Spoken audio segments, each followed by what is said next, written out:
To Siman Chavav, the Mechaber says, "Im ein loy ela tefila achas."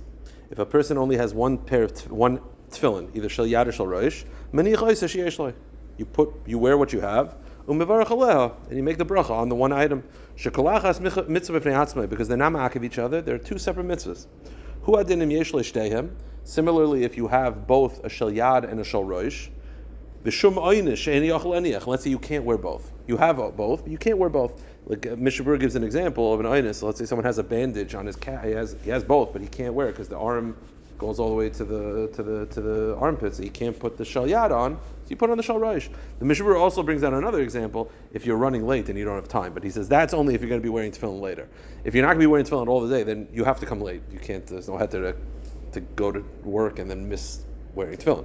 But then the Mechaber says, and you put on the one that you can. Says the Mechaber in Beis, what bracha do you make? So if you only wear the shel roish, you just make the bracha of al mitzvahs. Again, the Mechaber only made one bracha made no bracha on the shel roish. So if you're putting on only the shel roish, you have to make the one bracha on the shel roish. We make two brachas we make the bracha on the shel yad, which goes on the shel roish, and then the bracha on the shel roish. So he says mevarach al shel roish levad shtei brachas. Then you make two brachas on the shel roish. V'meniach shel yad mevarach laniach levad. But if you're only putting on the shel yad, you make one bracha. But if you put on the shel roish only, you make two brachas according to Ashkenazim. Says the Mishnah Berurah, mevarach laniach.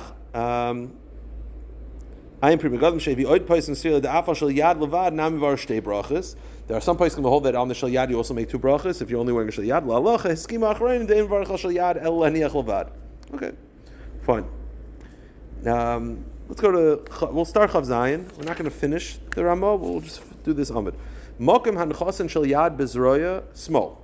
First of all, you put your tefillin on the left hand. The reason being is because yad ka, it's the weaker hand, and the Mishnah Berurah says, if you put it on the wrong hand, you're not yotza. That's why, like, if someone, God forbid, is an amputee, there's no option of the other hand. The other hand is not yotza. You have to do it in the left hand. And we'll define left hand later on. Now, where do you put it? The basar hatapuach shebe'etzem, on the top of the bicep. The basar hatapuach. The basar hatapuach is where the flesh goes up when you're making a muscle. Shebein hakuvda ubeis hashechi, between the armpit and the elbow, where it goes up, which is the center of the bicep. V'yata hatfil na'at mitzad haguf, and it should be a little bit slightly towards the body. Be'inyan shekiyashev zeroya lamata, so that when you put your arm down flat with the palm facing the back, it's pointed to your heart. Lamata you keneged libay v'nimsa mekayim varim dvarei malav. That's these words on your heart. Now, the Ramah adds, you have to do on the top of the bicep. Now, the Mishnah Berurah points out, but not the part which is close to the shechi, close to the armpit. Meaning, the Mishnah Berurah points out, the Mechaber and Ramah are in agreement. The Ramah is not disagreeing with the Mechaber. They both hold that it has to be on the top of the bicep. Now, the Mishnah Berurah says, in Beis, v'hu le'ikuva, you're not yotza if you put it on the wrong spot. If even part of the tefillin are on the wrong spot, you're not yotza. Now, the reason why this was one of the issues, Chabad wears very big tefillin, very, very big tefillin. It's not just Chabad, by the way. In Europe, Chassidim used to have very, very big tefillin. It has to do with the size of the two fingers of the batim, if it's including the titura or not, whatever. It's not for now. One of the reasons why Poskim were against such big tefillin is that it's very hard to have such big tefillin not go to a spot of the arm that's too low. But there's a machlokes between, this is just important to know, you have to put it on the top of the bicep, not too low. The shaila is, what about towards the back? What about the back slope of the bicep?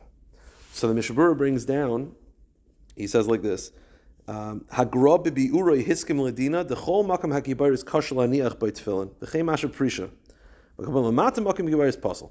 So basically, think of the arm in three parts. There's the bottom part, before the slope, by the elbow. You are not yotza there. L'kuli alm l'chol hadeis. If you put your tefillin over here, within 2 fingers of your elbow, you're not yotza, for sure.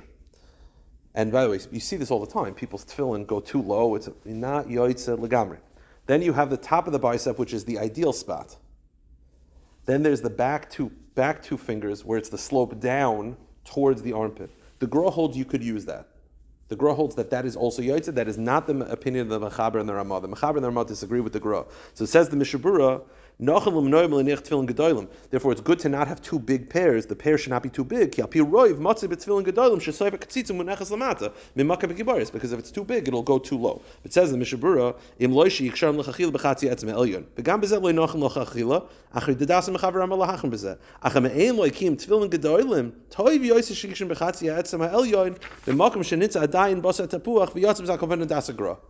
if you're going to choose, err on the side of being too high. Because at least according to the Gra, you're Yoitza on the last two. Now, according to the Mechaber, Svardim, you're not Yoitza. According to the Ramah, you're not Yoitza. At least according to the Gra, you're Yoitza. So he's saying if you're going to choose, err on the side of being too high towards the armpit than being too low. Because if you're within 2 fingers, you're mamish not Yoitza l'kuli amul cholodes. At least over there, you have the Gra. So at least it's better than nothing. But ideally, you put it on the actual top of the bicep, where the slope, the actual point of the top of the bicep, and then Yoitza l'kuli amul.